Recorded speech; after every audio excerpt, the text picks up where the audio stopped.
Le invito a abrir su Biblia en esta mañana. Vamos a ir al libro de los Hechos, capítulo 2, del versículo 41 al 42.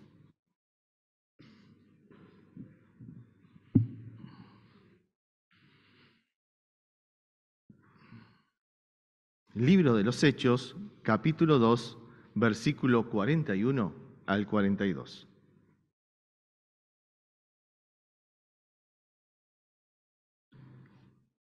Seguimos transitando en este mes de mayo que hemos comenzado y seguimos deteniéndonos un poquito más en el libro de los Hechos. Dice así, Hechos 2, 41 al 42. Así que los que recibieron su palabra fueron bautizados y se añadieron aquel día como 3.000 personas y perseveraban en la doctrina de los apóstoles, en la comunión los unos con los otros, en el partimiento del pan y en las oraciones. Hasta allí la palabra del Señor.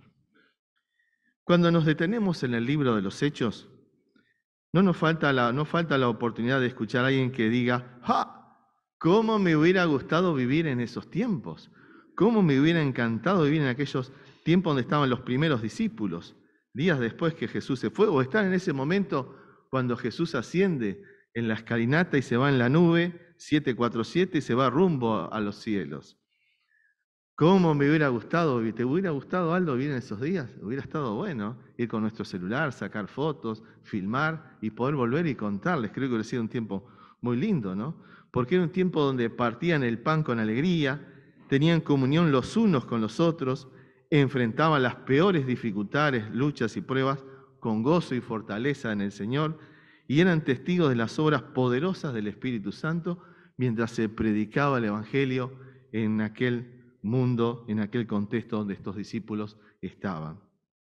Recuerdo que hace muchos años atrás, en cierta ocasión, escuché que una congregación se puso de acuerdo para ponerse el nombre de Iglesia de los Primeros Días. Yo supongo que con el anhelo, Javier, de ser una congregación semejante a la que aparecen aquí en el libro de los Hechos, un libro escrito por Lucas, y poder vivir como aquellos primeros cristianos. Por eso el libro de los Hechos es un libro muy valioso y fascinante. ¿Por qué fascinante? Porque nos atrapa con todos los acontecimientos de esa pujante iglesia que va surgiendo allí, luego de la partida del Señor Jesucristo. Y nos va describiendo los comienzos de la iglesia de Cristo. Hechos nos cuenta, por medio de Lucas, y Hechos es un libro que está unido a Lucas, el Evangelio de Lucas, y está dirigido a Teófilo, nombre griego que significa amante de Dios. Y nos relata los sucesos después de la partida de Jesús. Vemos cómo la iglesia se va expandiendo, como una espiral. ¿Se acuerda aquello que ponía la abuela para los mosquitos, la espiral aquel verde? Bueno, quizás no tiene, Javier dice que sí, tiene 52 años. Pero así comenzó el libro de los Hechos, los vecinos, los barrios, hasta nosotros hoy en día y mucho más. La iglesia testifica en Jerusalén, del capítulo 1 al 7, testifica en Judea y Samaria, del capítulo 8 al 12, y comienza a testificar a todo el mundo conocido del capítulo 13 al 28 hasta nuestros días y aún más. Quizás la iglesia de aquellos días debería tener un cartel que decía de Jerusalén al mundo, ¿no? Porque así fue lo que aconteció en aquellos días. Nos muestran las páginas del libro de los Hechos el crecimiento de la iglesia, su desarrollo, sus luchas y conflictos. Pero ahora Cristo envía ahora a sus seguidores al mundo a continuar con su tarea y con su ministerio. Mi hermano, mi hermana, estamos continuando con la tarea que comenzó Jesucristo. Jesucristo discipuló a sus discípulos, estuvo con ellos, tomó mate, preparó el fuego, puso un pescadito como vimos el otro día, no sé si hizo un mojito, pero disfrutó, trajo pan y estuvo con los discípulos, enseñó, caminó, estuvo con ellos. Pero todo con un propósito, formarlos, estar con ellos. Y un día dijo, bueno, mi tarea terminó, muchachos, ahora siguen ustedes. Y así seguimos también en la historia de la iglesia. Estamos todos, como decíamos hace poco, por un tiempo. Somos una larga cadena que se va uniendo eslabón a eslabón y tenemos que ser, cada eslabón tiene que ser fuerte para unir el pasado con el futuro. Esa es nuestra tarea como congregación. Por eso Cristo envía ahora a sus seguidores al mundo a continuar con su tarea y con su ministerio. Y usted pregunta, ¿dónde están esos seguidores? ¿Usted lo vio hoy de mañana cuando se fue a peinar? Usted que tiene bastante pelo o se fue a cepillar los dientes, se miró al espejo y allí está ese seguidor de Jesucristo. Esa persona que el Señor está contando con él para poder seguir predicando el Evangelio, a seguir uniendo a Dios con los hombres. De paso, me encanta el logo de la cruz, porque la cruz es fascinante, une a Dios con los hombres y con sus seres queridos. Es el mejor logo que hay, es la mejor imagen que hay. Entonces, en esta tarea que tenemos cada uno de nosotros, es la tarea de restauración. Y restaurar, dice el diccionario, es volver una cosa o persona a su antigua condición, aquella imagen que perdimos en el Edén. En esa restauración que el Señor está haciendo en cada persona, en cada uno que llega a la presencia de Cristo, está restaurando. Está trayendo la imagen que perdimos en el Edén. Y el Señor en el fin de los tiempos va a restaurar todo. Todo aquello que se perdió por el pecado, el Señor va a restaurar. Pero Dios ya comenzó por cada uno de nosotros, por lo que están sentados aquí en diferentes congregaciones en esta hora. Aquella imagen que perdimos en Edén, el Señor ya la está trayendo nuevamente cuando le conocemos a Él. Y Cristo es nuestra imagen. El deseo de Dios es restaurar la humanidad. Estamos en una organización que Dios está trabajando para restaurar la sociedad que está allá afuera. La obra de Dios es como aquel local que estaba en una esquina. ¿Se acuerda? Yo ya se lo conté alguna vez. Un local que estaba en una esquina. Por una calle hay una puerta y un cartel que decía, se reciben cachivaches. Se reciben cachivaches. Y por la otra puerta había un cartel que se decía, se ofrecen finas artesanías. Así es la iglesia. Llegamos a Dios muchas veces no en las mejores condiciones. Llegamos con problemas, con dificultades, venimos de otro tipo de religiones, de Umbanda, de tantos otros lugares, somos ateos, no creíamos en Dios, pero Dios nos recibe. Llegamos a Dios no en las mejores condiciones, con problemas, dificultades, angustias, preguntas sobre la vida, en busca del sentido de la vida, llegamos a Dios. Pero Dios, como buen restaurador y conocedor de todo, llega a nosotros. Y Él se toma el tiempo para estar con nosotros. Ve nuestra condición, llegamos, como decíamos, como un cachivache, destrozado, en malas condiciones, angustiados, con problemas. Pero Dios ve nuestra condición, nuestro estado, y nos recibe. Puedo tomar esta pieza y transformarla en algo valioso. Paga el precio y ahora somos su propiedad. Nos mira y se alegra, como el artesano, como el restaurador dice, de esta pieza voy a hacer algo nuevo. Nos mira y se alegra de tenernos, de ser parte ahora de Él. Y comienza su plan de restauración en nosotros. Se reciben cachivaches, se ofrecen finas artesanías. Llegamos un día a la hora del Señor. Llegamos a su presencia lastimados, heridos y en malas condiciones. Pero el Señor está y todavía está transformando nuestras vidas. Dios siempre es el Dios de las segundas oportunidades. Nos da una segunda posibilidad, una y muchas más, de dar vuelta a la página de borrón y cuenta nueva. La obra de Dios es una obra de restauración. Dios nos está restaurando, está trabajando en nosotros, está puliendo nuestra vida. Nadie puede decir, por lo menos lo que yo entiendo de la Biblia y mi propia vida personal, Dios está trabajando, siempre hay cosas que hacer. La he contado muchas veces, disculpe que a veces le traigo una historia vieja por ahí, y a veces la uso mucho en las clases de nuevos miembros, pero una vez fueron a la casa del conocido evangelista Billy Graham, usted se acordará de esta historia, de este predicador, y habían limpiado la casa lo mejor posible porque venía la televisión. Así que se sentó Billy Graham con su esposa, mientras preparaban todo, vino la televisión y de golpe, ¡pluf!, se encendieron esas luces potentes, y mientras estaban preparando la nota, dice que la esposa de Billy Graham empezó a mirar el techo como hago yo, a ver si hay alguna telaraña aquí.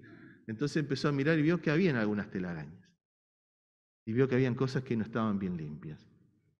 Yo creo que en nuestra vida personal, Dios hace lo mismo. Cuando creemos que está todo en orden, Dios viene y dice, a ver, un poquito más de luz. Tengo este detalle todavía. Y cuando lo sacamos decimos, ya estoy. Dios dice, ¿así? A ver, muchachos, un poquito más de luz, y va encendiendo y siempre vemos cosas que están ahí todavía. Y a veces limpiamos y aparece esa araña, veo de patita fina, y viene y hacen su trabajo en una noche. Y cuando estamos limpios, por eso la Biblia dice, el que esté firme, mire de no caer, tenemos que cuidarnos. Por eso la obra de Dios es una obra de restauración. Y todos tendríamos que tener un cartel acá que diga en proceso, en restauración. Por eso la Iglesia de Cristo es el laboratorio visible de la obra de Dios, donde su vecino, su almacenero, sus seres queridos, ven si funciona o no funciona el plan de Dios en su vida. Llegamos al Evangelio, nos convertimos, decimos que vamos a la iglesia y somos, como alguien dijo, el laboratorio visible donde otros ven si el Evangelio funciona o no funciona. Donde la gente se pregunta, ¿estos son realmente diferentes a nosotros? ¿Tienen otra conducta, otra ética? ¿Son realmente felices? Por eso las personas miran. Por eso cuando decimos que somos evangélicos, alguien levanta o abre un cajón, saca una lupa grandota y dice, a ver, ¿cómo funciona Aarón como dentista? Joel en su puesto de trabajo, Marcos en su empresa, ¿cómo funciona cada uno de nosotros en su lugar, en ese lugar donde estamos? Cuando decimos que somos cristianos, la gente saca una lupa enorme y nos mira y dice, a ver, ¿cómo funciona? ¿Cómo habla? ¿Cómo nos comportamos? ¿Cómo tratamos a nuestra esposa, al prójimo? ¿Cómo nos manejamos con el dinero? En nuestras acciones diarias, ¿cómo nos manejamos? ¿Qué pasa cuando usted llega a una esquina y que vino alguien y no respetó el cartel de pare? ¿Qué pasa? ¿Cómo reaccionamos? Entonces, cuando decimos que somos cristianos, las personas nos observan.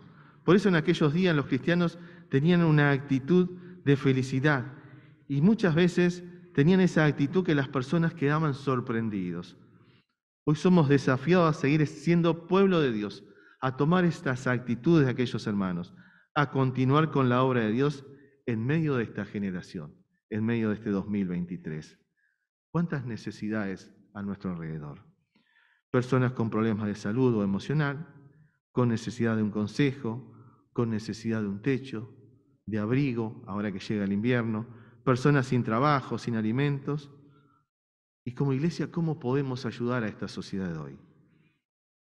Y qué bueno que la iglesia pueda atender parte de estas necesidades según sus recursos. Qué bueno que hoy podemos estar atendiendo a aquellos que están en necesidad. Un autor dice lo siguiente: la tentación de querer hacer todo siempre está presente. Siempre queremos hacer todo. Y qué bueno, siempre queremos hacer más. Especialmente en un mundo tan lleno de necesidades, dice el autor. Sin embargo, ocurre que hay muchas cosas importantes y necesarias que podemos atender, pero también que pueden ser llevadas adelante por otras organizaciones. Finalmente, dice el autor, queremos decir que estamos convencidos de lo que mejor podemos hacer es ser iglesia, porque nadie podrá ser iglesia por nosotros. Estamos tentados a atender niños, a llevar alimentos, a atender socialmente, a brindar techos, tantas cosas. Pero me gusta lo que dice este autor, que realmente tenemos que hacer lo que solamente nosotros podemos hacer, es ser iglesia. Podemos hacer muchas cosas, pero tenemos un mensaje poderoso que es la restauración del ser humano. Y esa es la tarea que el Señor nos llamó. Allí en el barrio donde están nuestros hermanos hay tanta necesidad como el barrio donde usted está. Personas que tienen que cambiar de vida, tienen que encontrarse con Dios. Cuando revisamos la historia del cristianismo, muchas misiones que salieron a predicar el Evangelio gastaron y gastaron en ayuda social, y qué bueno. Y si podemos hacerlo, qué bueno. Pero solamente el dinero se fue ahí y no pudieron hacer otra cosa. Las personas necesitan encontrarse con Cristo. Si prestó atención, fui a la peluquería. ¿Vio? Ya el peluquero no tiene mucho para entretenerse, así que fue rapidísimo. Unos pocos minutos y me fui de ahí. Pero tengo buena amistad con el peluquero, así que me contaba, estábamos charlando de alguien que estaba en necesidad y me decía, ¿sabe que le quiero contar algo? Dice, tengo una familia conocida que tenía un comedor para niños en el barrio. Ellos estaban muy preocupados, así que abrieron un comedor para familias en el barrio. Dice, y yo ayudaba, tiene buenos recursos, así que yo ayudaba, dice. Pero ¿sabe qué, pastor? Me dice. Un día, esta familia tiene 5 hijos. Un día se enfermó uno, así que la señora mandó un WhatsApp. y dijo, por favor, ¿alguien puede venir a pelar papas, zanahorias, así hacemos la comida para los necesitados? Y como decimos los uruguayos, cric, cric, nadie respondió. Así que ella llegó después de llevar a su hijo al hospital, de comprar los medicamentos, cocinó. A los pocos días tuvo que salir de emergencia de nuevo y pidió ayuda. Por favor, ¿alguien puede venir? Y nadie respondió. Y así pasó una y otra cosa y un día dijo, cerró la cortina.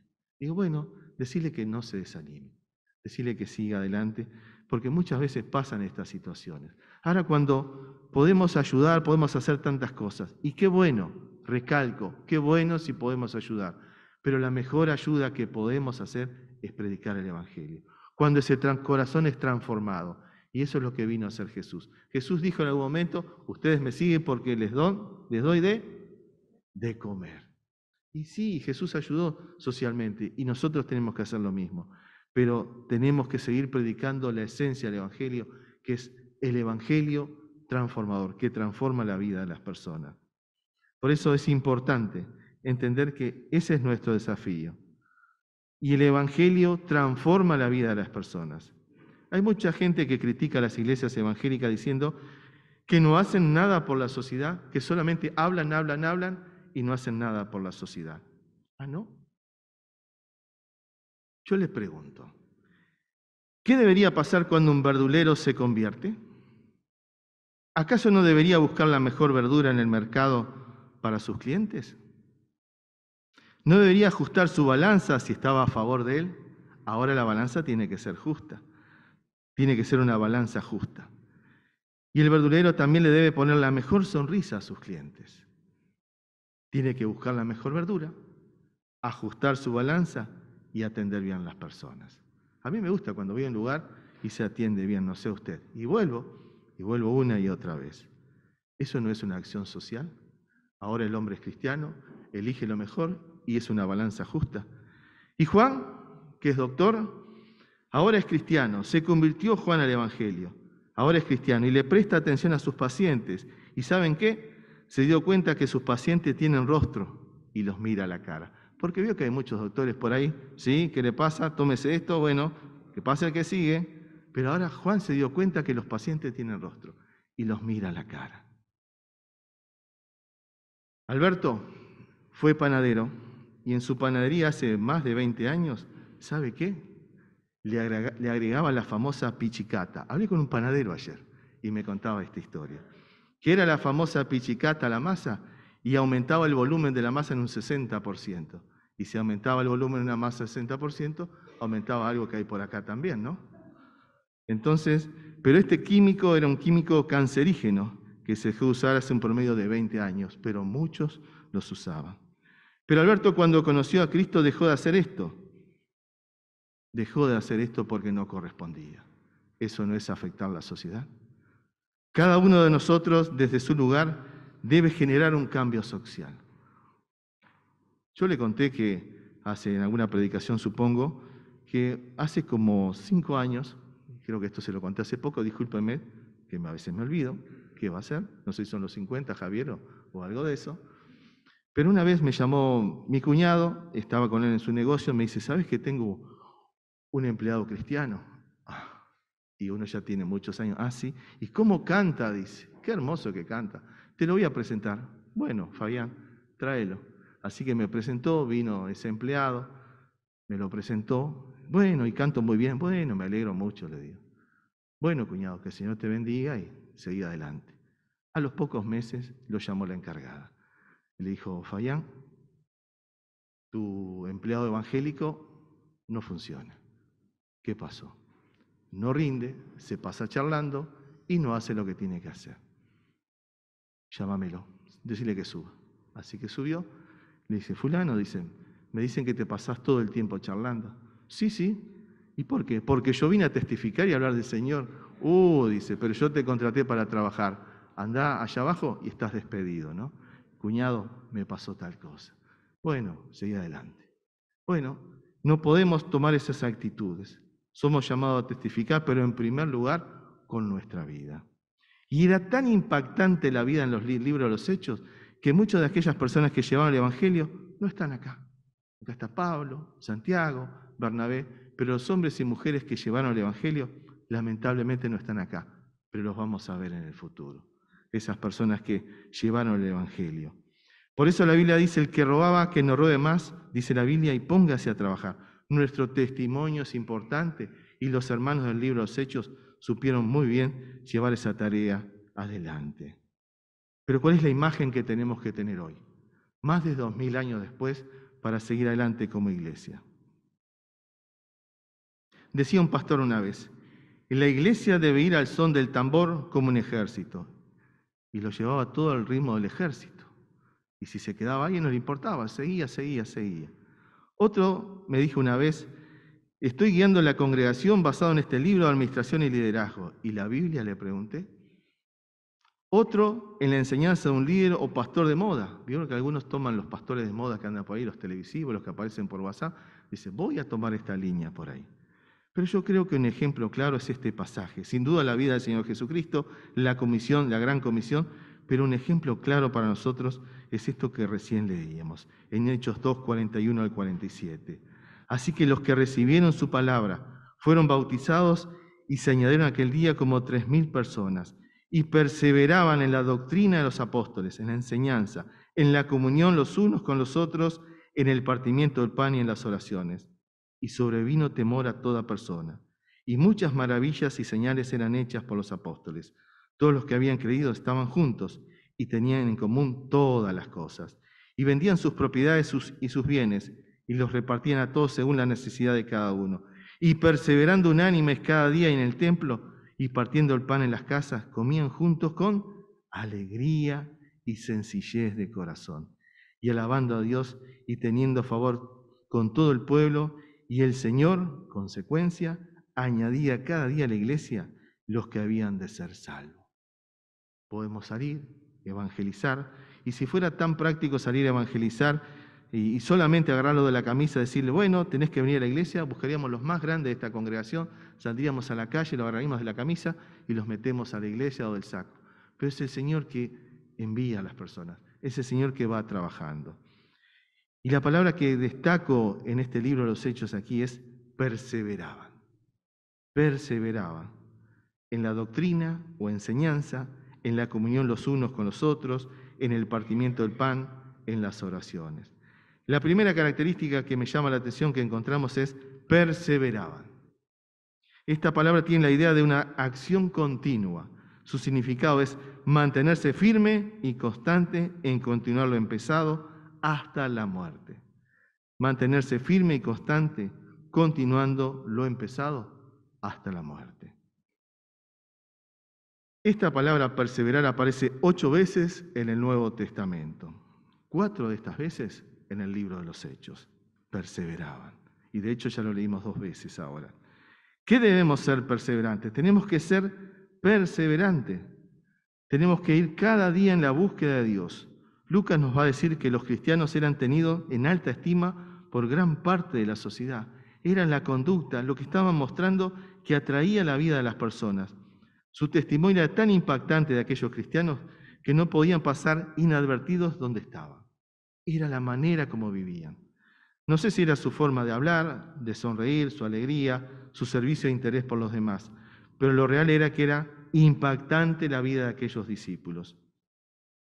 Según los historiadores, los paganos no se incorporaban a la iglesia por grandes ministerios de misiones, evangelismo. Se incorporaban a la iglesia porque veían fascinante la vida de aquellos hombres y mujeres. No había grandes campañas misioneras, no había Instagram, no había WhatsApp, Facebook, Twitter y toda esta maquinaria que tenemos hoy. ¿Qué era lo que impactaba? La vida de las personas. La vida de las personas. Quizás hoy estamos tan preocupados por las redes y por toda esta maquinaria que tenemos, pero nos olvidamos de ver nuestra vida. ¿Qué le estamos diciendo a nuestros padres, a nuestros hermanos, a nuestros hijos, a nuestros nietos, a nuestros vecinos? ¿Qué estamos haciendo? ¿Cómo está nuestro testimonio ante la sociedad? Y dice allí en el versículo 42, perseveraban en la doctrina.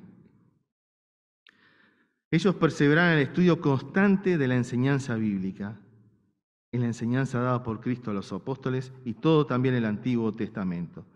Cuando Jesús estaba con ellos no tenían la necesidad de poner sus palabras por escrito, pero el tiempo pasó y fue necesario que esa enseñanza se pusiera por escrito. Ellos perseveraban en la enseñanza y ahora tenían la responsabilidad de enseñar a las futuras generaciones, a las presentes y futuras generaciones, como tenemos esa responsabilidad nosotros también. Necesitamos enseñar la palabra de Dios para formar obreros, hombres y mujeres, para que preparen a la siguiente generación y así sucesivamente. Se hizo necesario más tarde, por eso, poner por escrito, ante el peligro de los falsos maestros y de tantas otras personas que fueron apareciendo. Era necesario poner por escrito y era necesario enseñar en aquellos días. Ellos tenían muy claro aquello que de lo que creemos determina quién somos. Lo que creemos determina quién somos. Tenían esa responsabilidad de poder edificar la vida de aquellos discípulos, enseñarles, capacitarlos para esa futura generación que tenían por delante, igual que nosotros hoy. Somos desafiados a capacitarnos. En la clase de nuevos miembros hoy hablamos sobre los dones espirituales. Ya hace 2 clases que venimos y al finalizar vamos don por don, hablando, conversando. Y al final, ¿qué dones tienen, hermanos? Enseñanza, servicio, y cada uno fue comentando su don. Bueno, hay que trabajar, hay que subirse a la obra del Señor, pero antes que nada, nuestra vida tiene que respaldar. No vamos a poner a alguien a servir en la de una congregación que tiene un mal testimonio. Por eso lo fundamental es que nuestro testimonio es lo fundamental para poder servir. Entonces, cuando miramos las Escrituras, cuando miramos la enseñanza bíblica, nuestra vida es importante. El enseñar la palabra de Dios. Y también discernir, como me gusta decir en las clases de nuevos miembros, por más que yo me siente ahí y sea el pastor, usted tiene que abrir su Biblia como los hermanos de Berea, lo mismo que estoy haciendo hoy, que hace su maestro de escuela dominical, y decir, lo que enseñó el hermano Legarra, Decio, Miriam, Antonio, ¿coincide con lo que está acá? No perdamos de vista eso, hermanos. Que observamos, yo siempre les digo en las clases, 3 letras, oía, observo, interpreto y aplico. Hermanos, tenemos toda la libertad de analizar lo que el maestro. No venimos acá con una fe ciega, todo lo que el maestro viene y decimos, sí, amén. Tenemos la libertad de estudiar la palabra de Dios y poder reflexionar. No porque alguien nos diga, esto es así, usted lo va a tomar. Tenemos que estudiar la Biblia los domingos cuando venimos, pero en nuestros hogares también, y pensar y reflexionar lo que el Señor nos está diciendo. Perseveraban en la enseñanza, perseveraban en la comunión, en la koinonía, es la palabra original que nos habla de comunión, compañerismo, de unidad en un mismo espíritu y de servicio. Los hermanos compartían lo que tenían y hasta algunos ofrecían sus propios bienes. El amor del Señor estaba presente, se ayudaban los unos a los otros.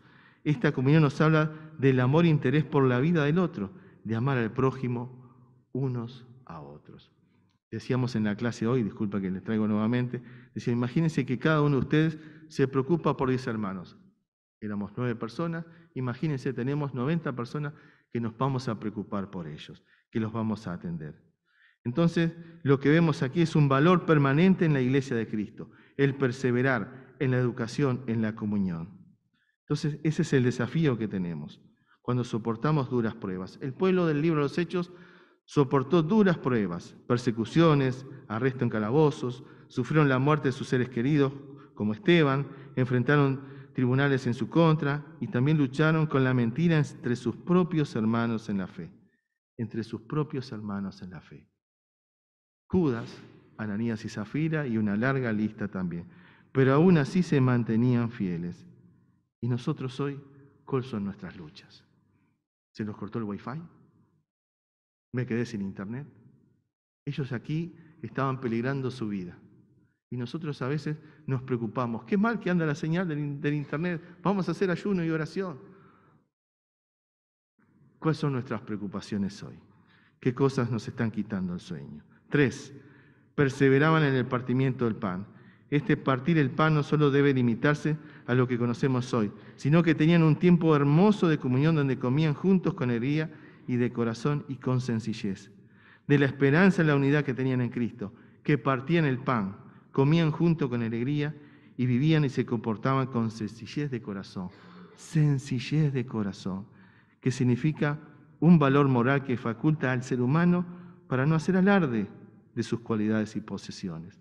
Sencillez, sencillez. Yo se lo mencionaba hace unos días atrás, que me encantó y me quedó la imagen cuando están en el barco los discípulos y Jesús va a la arena y les prepara un pescadito allí, o un bife al vacío sería hoy, algo de nuestros días, un lemeyún, una arepa, un tostón, unos mates y unas tortas fritas, y los esperaba.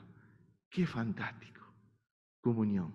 Está bueno que nos podemos reunir para hablar sobre el ministerio, pero qué bueno es separar esos momentos, como las reuniones de hombres, de damas. A la de damas no voy, ya claro, a las reuniones de hombres donde compartimos un tiempo especial, con sencillez de corazón. Y en cuarto lugar, que el tiempo va pasando, perseveraban en las oraciones. A través de las oraciones ponían sus necesidades a Dios. Así como cada martes, este grupo de hermanos y hermanas que se reúnen a orar ponen los diferentes motivos de oración, de salud de tantos hermanos y hermanas que están pasando días de dificultad y por la obra de la iglesia. Pedían la fortaleza del Señor cada día.